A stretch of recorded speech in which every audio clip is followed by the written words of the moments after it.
Hello everyone, and welcome to another episode of the Daily Gwei Refuel, where we recap the latest news in the Ethereum ecosystem. I'm your host, Anthony Sassano, and today's the 12th of December, 2022. Alright everyone, let's get into it. So, in case you missed it, I put the AMA live yesterday, the recording that I did. It's about a 90-minute long video that you can check out on the YouTube channel, of course. It was meant to go live on Saturday, but had scheduling issues, so I put it live yesterday, so you can go check that out. The next AMA will probably be in the new year at this point. I didn't realize how close we were to Christmas and New Year's, so there won't be one in 2 weeks from now. It'll probably be in 3 to 4 weeks, but I'll do an announcement in the Discord channel about this. But you can get your questions in before then if you want to anyway. So if you have any questions that you've thought of, or you have follow-up questions for me, you can go get them in at the AMA series channel in the Discord channel, which you can find a link to in the YouTube description below there. But yeah, I'll link this in the YouTube description as well if you want to check it out if you're listening to the podcast. It's also available on the podcast too. And on top of that, you can just go navigate to it in the channel. Now, before I get into the rest of the news for today, I wanted to quickly mention something just to get ahead of it before people start asking questions about it. So if I'm accepted into the Rocket Pool oDAO, I need to put up a bond of 1750 RPL to be an oDAO member. Now, me being the silly guy that I am, when I set up my mini pool, I staked my entire RPL holdings. I have 1100 RPL right now, and I was going to buy the other 650 to make it 1750, but what happened was I staked the entire amount and I can't actually unstake for a few weeks, and I actually need the RPL bond before I can unstake it. So what's going to happen is I'm going to be lent some RPL from the Rocket Pool folks, and then I'm going to pay back that loan via the rewards for being an oDAO member. So I know I said that the rewards are going to go to the Protocol Guild. They still will, but after I pay back the debt that I'm getting here from borrowing this RPL to become part of the oDAO. So I just wanted to get ahead of that and make sure that people understood that, because yeah, you might see that these rewards are going somewhere else. Well, no, it's not going to me or anything like that. I'm not rugging anyone. It's just going to pay back that loan there. And when I can unstake the RPL from the mini pool, I will unstake a portion of that, and obviously pay down the debt with that as well, so I can quickly pay that off and then get back to having the RPL rewards go to the Protocol Guild. And I'll obviously let you guys know when that happens. So just wanted to get ahead of that one there. But moving on, so Liam from the Optimism team put out a great thread on EIP 4844 over the weekend. So he said, yesterday, being last week at the All Core Devs call, it was decided that EIP 4844 will be included into Ethereum. It will be in a fast follow fork, a hard fork after Shanghai. This is a huge win for Ethereum. It makes me so excited for the future of blockchain scalability. Here's what's next. And then you can just read this thread to get it's a short thread, but you can read this thread to get a little bit of an overview there.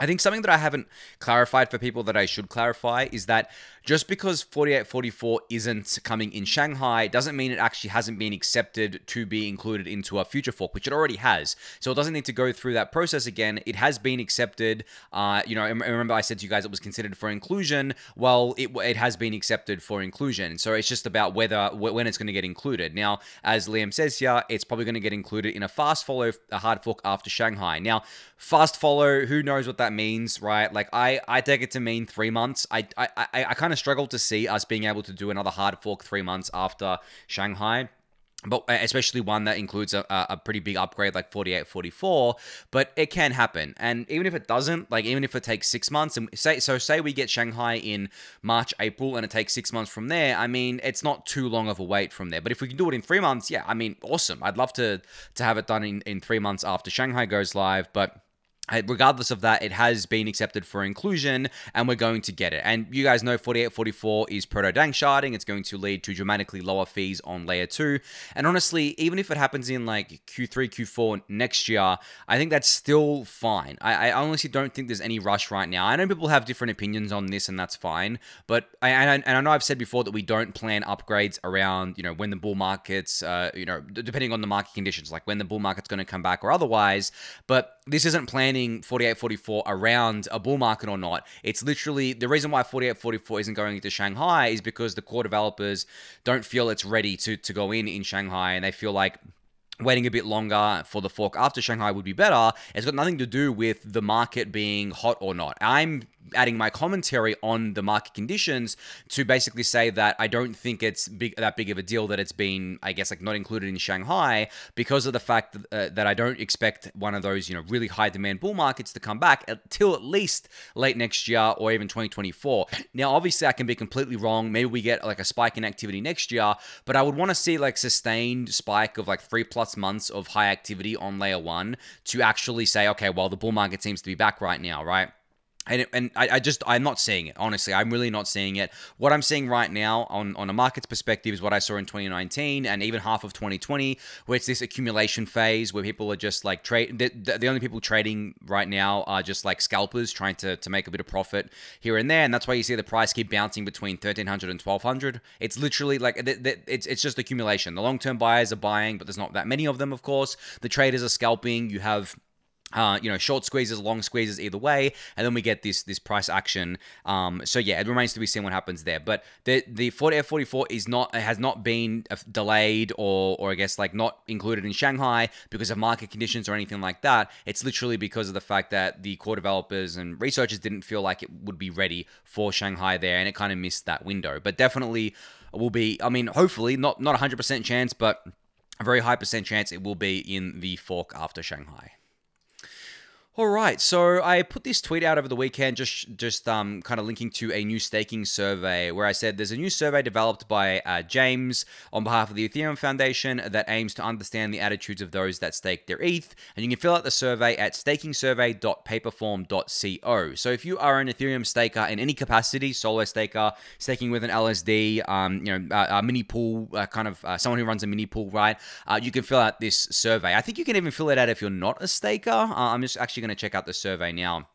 Here, yes, you can actually fill it out as a non-staker too. So it basically applies to everyone. So definitely go fill out this survey. I think it's going to give the Ethereum Foundation a lot of good data to work off of. And obviously they're going to publish their findings when they're finished here. They're closing it on the 20th of December. So you have about, 8 days or so from now to fill this out. And it's not that long. It actually doesn't, it takes a very short amount of time to fill this out. More options come up if you click, click solo staking. There'll be more options underneath. You click mini pool node operator.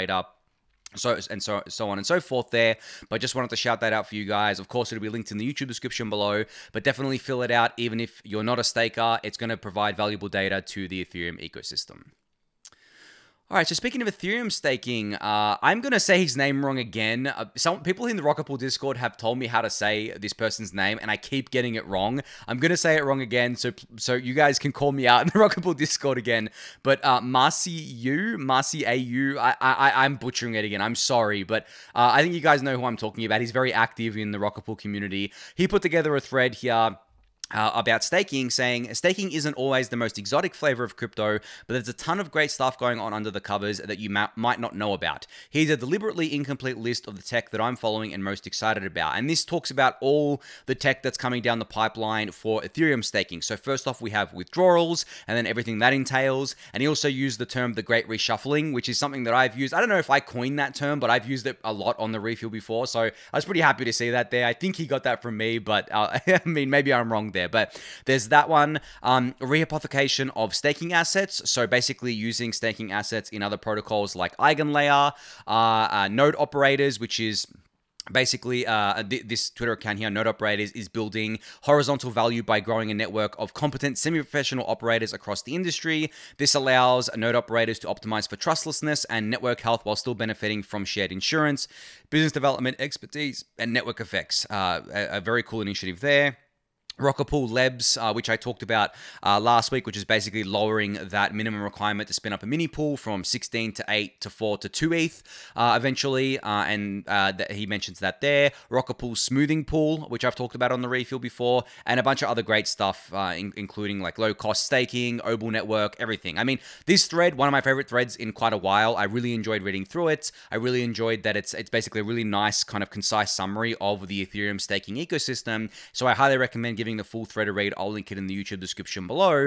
But this kind of showcases why I personally get, or at least most of why I personally get so excited about Ethereum staking and why it's such a passion of mine and why I solo stake and why I want to get involved with the communities like Rocket Pool and do my bit as a mini pool operator and also as an oDAO member, because when I first got into Ethereum in early 2017, one of the very first things that caught my eye was proof of stake. I mean, there was the fact that you could build whatever you wanted on Ethereum. You couldn't do that with Bitcoin. And there was the proof of stake thing that other things had done. I mean, I think it started with Peercoin, but it was something that Bitcoin didn't have, obviously, and it didn't look like Bitcoin was going to adopt it at all. So for me, those were the two major things. The fact that you could build whatever you wanted on Ethereum, and it was like this new substrate for decentralized applications, and then proof of stake. So to see staking live obviously was an absolutely amazing achievement on December 1st, 2020 with the Beacon Chain launch, and it was obviously very exciting for me to see. And then obviously with the merge, and then when withdrawals go live, it's going to complete that whole experience, and we have like a full proof of stake Ethereum chain. There's nothing that really excites me more, to be honest. And I remember distinctly the 2 days where I actually got like proper emotional, where I shed a literal tear, was the Beacon Chain launch and was the merge. And simply because Ethereum proof of stake is so special. It is the beating heart of the Ethereum network, and everything is pretty much derived from that, right? I think that proof of stake exists in other networks, but there's nothing like Ethereum proof of stake. And Ethereum's proof of stake architecture lends itself to a better social layer that works within it, and lends itself to being able to spin up these communities like Rocket Pool, like other services out there. I mean, I know Lido cops a bad rap, but I think that they on net, probably are positive for the ecosystem. I've had this discussion with people, but I think on net they're a positive because they stopped a lot of stake going to centralized exchanges. They aren't just like one monolithic thing, right? Obviously, you could argue that they are because of the STETH token, but they do distribute that stake out. But I think that even with the centralized providers, it's still a healthy ecosystem. Like a staking ecosystem that was all solo stakers, I mean, maybe you could argue that that would be healthier, but I would be suspicious of that, because you can't prove that it's all just like individual staking. Not all solo stakers are created equal. And I think that generally, I mean, you would just see solo stakers set up operations to be business kind of stakers, so to speak, or LSDs, because the opportunity is there from both a business perspective and from a kind of, I guess, like market share perspective, being able to grow your own pie and grow your own profits, right? So, yeah, I mean, there's obviously decentralized exchanges. There's other things like Swell Network, and there's other kind of derivatives of that, as Marcio mentioned here, of being able to restake with EigenLayer and stuff like that. So the staking ecosystem is just so big, so diverse, so awesome, and it's not just just another proof of stake mechanism. It's Ethereum's. No other chain uses any even variation or flavor of Ethereum proof of stake, except maybe I believe Gnosis chain maybe does it, but I'm talking like the big L1s that you hear about. They all use their own thing, and I think that they're all inferior to Ethereum proof of stake. And I've said that plenty of times before on the Refuel, but I think this thread here basically gives a lot of the reasons and a lot of evidence to back up my claims there. So I'll link this thread in the YouTube description below, and you can go check this out. All right, so I highlighted this website from Tony last week on the Refuel, tornado-warning.info, which basically visualizes the different relayers, the MEV boost relayers, and shows you where Tornado Cash transactions are able to actually be processed. So he added, I believe, the new relays here as well. So the ultrasound relay or Gnosis relay, and also the Eustis relay, the one that was spun up just last week. And you can see here where Tornado Cash transactions are actually being relayed via. So the ones that are outside of this map are obviously ones that aren't using MEV boost, so it's going to non-MEV boosted blocks. But in terms of ones that are being processed by MEV boosted blocks, it's just blocks route max profit right now, because blocks route max profit has the vast majority of that market share, and they're most likely to capture that.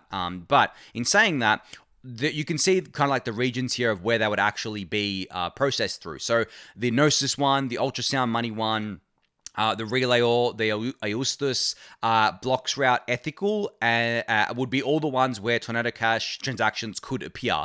Whereas Eden, Manifold, Flashbots, and blocks route regulated and block native, that it wouldn't show up there because they are the OFAC compliant relay. So again, I just love this visualization. It's great. I'm glad to see Tony update it with the new relayers here. And we really have like such a healthy relay ecosystem these days. And I've talked about this so much, but I think it's just critically important to keep reiterating that. And I don't think this is it. I think there's going to be more and more as time goes on. All right, speaking of MEV boost and relayers, this is a really great visualization that Bert Miller from Flashbots put out. So you can see here block builder success rate percentage on a daily time frame, and you can see all the different builders here on the right-hand side, and then their market share. So you can see that Flashbots dominated for quite a while, and this is from September 15th to November, I believe November 30th or something like that. So this is about 2.5 months worth of data here. But basically, you can see the Flashbots was extremely dominant for quite a while, but then in November, I guess like 12th or something, their dominance basically shrunk enough where you can see that they're like not even distinct now. You can see that blocks route max profit is in there in the gray. The green is builder 0x69, which is the relay all builder. Then the dark green, I'm not sure who that is, but that's there as well as a share. So it just looks a lot more, I guess like a lot more healthy, because you can see that it's not just dominated by the blue, which is Flashbots, but it's a much more evenly distributed. So I thought that was just a really great way of visualizing that.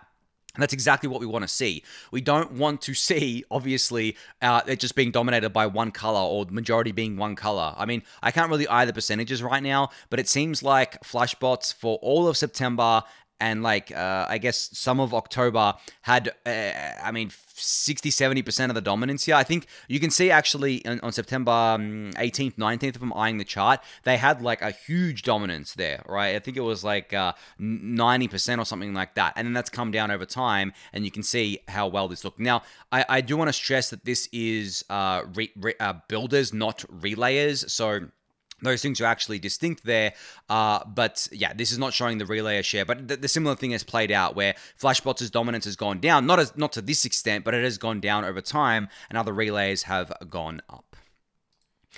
All right, so 0x are not going to make it. He put a tweet out over the weekend where they said, Metamask allows RPCs/Infura to link all of your addresses together. So I forked it and removed these privacy leaks. No more requirements to send all addresses in Metamask. No longer leaks all addresses in a hardware wallet when connected. Can change RPC of default Ethereum network. Running this fork allows you to use Metamask while keeping your privacy, and it's easy to verify this since it only changes 8 lines of code from the latest stable version of Metamask. So you can go check this out. I'll link it in the YouTube description below. But yeah, there's two main things I want to say here. First is, while there's only 8 lines of code that have been changed here, if you can't read that code yourself, maybe ask a friend that can, or maybe, I guess like see if there's any comments on GitHub or any comments in the community about this. I haven't seen anyone calling this out as being dodgy or anything, but obviously whenever someone, forks a MetaMask or creates a new wallet, there's always a little bit of a risk there that there wasn't previously. And then on top of this is funny because MetaMask actually has a license on it that says, I believe this is correct. I might be wrong here, but I believe this is correct. It says that if your fork of MetaMask has more than 10,000, it's either daily or monthly active users, then you have to basically get a license from MetaMask to use to keep using it, to keep it live. Now, as I said, I might be wrong on the facts there, but I do believe that license is still in place, and I do believe that there is a limit to how many users you can have before MetaMask basically comes knocking and says, hey, you're using MetaMask in a commercial capacity right now, pay up or, cease and desist, so to speak. Now, in saying that, I don't know if 0x not going to make it is doxed or not. They are the builder behind DeFi Llama and some other DeFi protocols here. But the thing is that MetaMask can only shut down these things if they're able to get a cease and desist from the developer themselves. So if the developer is Anon, I'm not sure what MetaMask can do here, and I'm not even sure if MetaMask would waste the effort to do this. I mean, to protect the license, they may make a little bit of noise about this and send a letter out, but would they actually chase the person through the courts to get this thing removed? I don't know. They could go to GitHub directly and say, hey, this project is breaking our license. Can you remove it? And I'm sure GitHub would, but that doesn't stop the code. I mean, you can just host the code wherever you want. So yeah, it remains to be seen. I don't think there has been a large-scale fork of MetaMask since the license came into place. For us to see how it would exactly play out. But those are the two main things about this that to keep in mind. The third thing is obviously the positives behind this. This is really great that someone has done this and removed these requirements. Honestly, MetaMask should be doing this themselves. It seems insane to me that they aren't doing this. If they and Dan Finlay from MetaMask and Consensus have also come out and said that they don't actually do anything with this data. So change the RPC of the default Ethereum network. I mean, basically allow it so you can remove Infura altogether if you want to, because right now you can't remove Infura. You can add your own RPC, but you can't remove Infura at all, which is obviously problematic. And also change the leaking of all these addresses and IPs that get sent to Metamask and Infura. You can still do your DDoS protection, but there's no reason to just collect this data in the first place and make it so that people essentially end up being doxxed. And it's really shitty because essentially, like, if you have an ENS attached to your Ethereum address through MetaMask, and then you connect your hardware wallet to it, or if your hardware wallet has an ENS on it, then all of those addresses get bundled together and sent to MetaMask and Infura, and they're able to tie it all to you, which is obviously a very big privacy concern. So maybe MetaMask changes this for themselves and we don't need these forks in the future, but there is this fork available to you if you're concerned about your privacy. All right, so Tyrannosaurus Haim here, he changed his name, he used to just be Haim, introduced something over the weekend called Inevitable Ethereum, which is a new wiki-style site dedicated to Ethereum, the world computer, history, finance, computer science, elliptic curve cryptography, everything needed to see the future. To see what I see, Ethereum is inevitable. Now, this is funny because this came, I think, a day or two after that Eric and I announced that we were sunsetting ETHUB, and ETHUB originally started off as a wiki-style site for Ethereum, and it kind of became obsoleted by Ethereum.org to an extent, but at the same time, I do think there's still things that Ethereum.org doesn't cover, and I do think there's value to having a wiki maintained by a community member.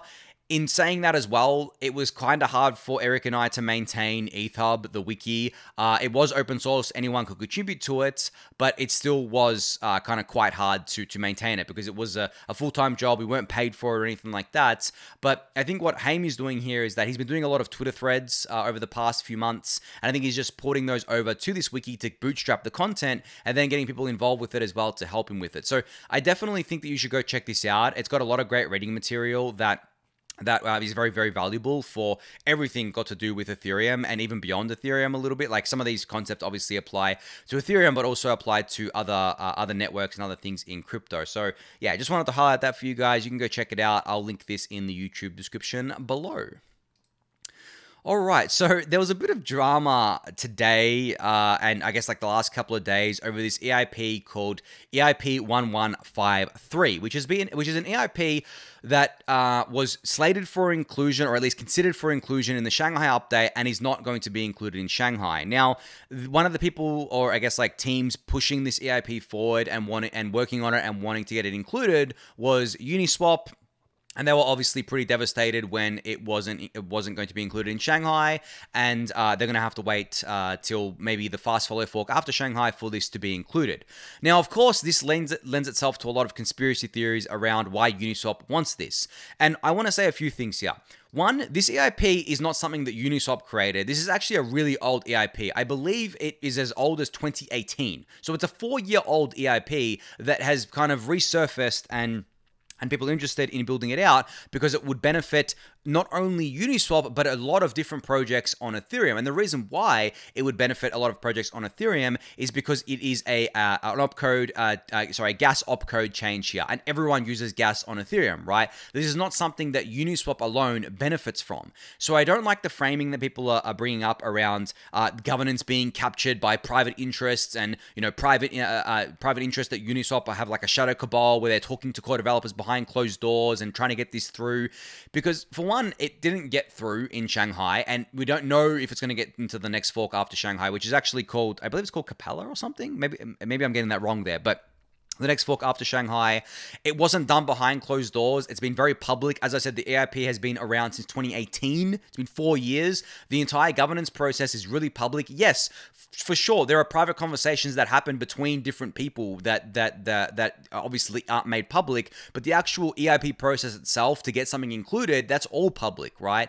And I just feel like this framing of Ethereum governance being captured over this EIP specifically is super weird, and I don't agree with it at all based on the facts that we have. And also there was a thread from Adam Cotran today that was basically mostly misinformation about this EIP. So if you did read his thread, don't really put too much stock in it. I can't believe he did 24 tweets for this thread as well, which basically, as I said, most of it was wrong.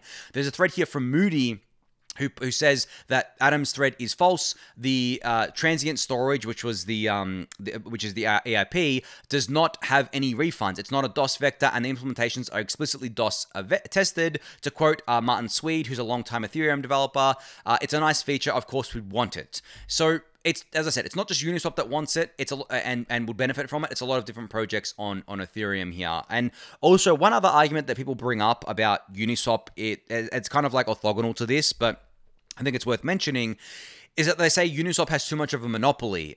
It's like, okay, yeah, Uniswap is really, really dominant in the AMM space. Everyone knows that, right? But to say they have too much of a monopoly is kind of funny to me, because there's been lots of other AMMs that have tried to compete with Uniswap. A lot of them have just forked Uniswap v2 and not really done anything else. Literally just forked it, stuck a token on it with liquidity mining and hoped that people would come there. Whereas Uniswap has continuously innovated. They brought out v3, which is a huge innovation. They slapped a 2-year license on it because they didn't just want someone coming along and being like, okay, well, I'm going to fork Uniswap v3, fork all this work that they've done, slap a token on it, and just, you know, I guess like try to vampire attack liquidity from Uniswap. Now, you can debate the merits of a business license for all you want, but I totally understand the reason why they did it. And at the same time, just forking Uniswap is not competing with Uniswap at all. You're never going to beat them at their own game. So what you need to do is you need to actually innovate and build something, build another exchange, a decentralized exchange or an AMM from scratch using novel techniques that Uniswap keeps innovating on, but you need to do it yourself to compete with them. And at the end of the day, liquidity begets liquidity as well. Uniswap is so dominant because there's liquidity there. And of course, more people add liquidity because there's already liquidity, and so on and so forth. And as well, they don't take a fee, right, at all right now. Now, again, you can argue and debate the merits of that until the cows come home, but I'm not here to debate that point. But because they don't take a fee, it's actually better for the liquidity providers, which again makes more people want to provide liquidity, and liquidity begets liquidity, and so on and so forth, right? So I'm not saying that Uniswap should have a monopoly, or that Uniswap is a monopoly, or that we should give up on competing with them, but no one's even really trying. Like, as I said, forking Uniswap v2 is not trying, right? You're not going to be able to compete with v3 by just forking v2, and for sure, as soon as the license is up for v3, which is actually very soon, people are going to fork it. But by that point, Uniswap v4 is going to come out, and they're going to slap another license on it. So if you actually want to compete, stop forking Uniswap, stop copying them, and actually innovate, right? Because as I said, you can't beat them at their own game. And I think that they and the thing with Uniswap is that it's not centralized, right? Uniswap contracts are fully decentralized on Ethereum. No one is barred from using them. Yes, the Uniswap front end does bar certain people from using it, but that's the front end. And I stress this a lot. Front ends are not DeFi protocols. Front ends are front ends. DeFi protocols are DeFi protocols. You can still access Uniswap from anywhere, and you can do it directly through your own full node, you know, on your own, coding up yourself if you wanted to. If you're that technical, you can interact with it through Etherscan. You can do it through any number of the other front ends out there for Uniswap, and the same is true for pretty much every DeFi protocol that is actually decentralized. And I really just hate all these bad narratives that kind of flow up here, especially ones around Ethereum governance being captured. It's so stupid. People will say, oh, well, you know, the governance process may be transparent, but I don't even hear about it. It's like, well, what? So we're supposed to go to privately DM you the entirety of a governance process for an EIP just so you can basically feel comfortable that Ethereum governance hasn't been captured? That's not how it works. If you actually care about Ethereum governance, then you would be paying attention to it. It's not actually hard to follow along with it. You could literally just listen to the core devs call every 2 weeks and get the gist of it, right? Then you can dive deeper in all the public information that's out there. All the channels are public. You don't have to trust anyone. It's all there out in the open for you to see. So for people to say that, oh yeah, you know, it might be public, but like I don't hear about it very often, I'm sorry, but that's just bullshit. Go out and listen. I mean, you could even just watch the Refuel, right, and get the gist of it too. I cover a lot of the core developments all the time, but if you actually care about the EIP governance process itself, it's totally open. Go watch the core devs calls, go watch the consensus layer calls, go watch all the calls. Like, if you actually care, then do that. Now, that's not to say that we shouldn't make it easy for people to digest the information. For sure we should. And there are people that do that. There are blog posts that do that. There is me that does that. There is Bankless that does that. There are other educators that do it. So I just think that people are trying to push their own narrative and agenda around Ethereum governance, and it's probably going to get worse from here as Ethereum grows. There are kind of like governance struggles at times, for sure. And I think that eventually, in the future, maybe 5 to 10 years, Ethereum as a protocol will ossify because the governance process will become too messy. It'll be very hard to get people to agree on changes to the protocol. And the protocol will basically just ossify completely, and we'll do all of our innovation at higher layers, which is actually, to be honest, the end goal of Ethereum. That should be the end game of Ethereum, to eventually just ossify, be a protocol that is either is no changes or extremely hard to change. That to me is valuable only when you get to the point where it makes sense. Bitcoin ossified way too early. That's why they keep losing dominance, and that's why Bitcoin is so limited.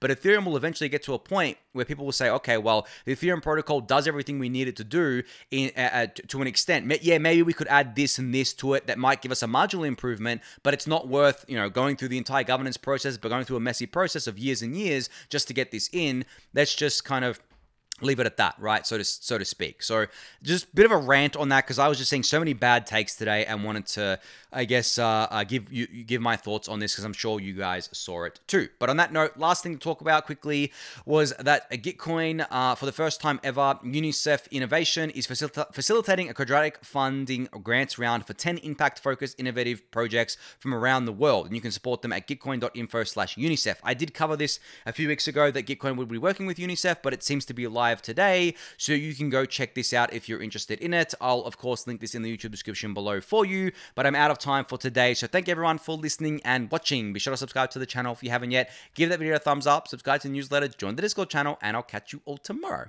Thanks everyone.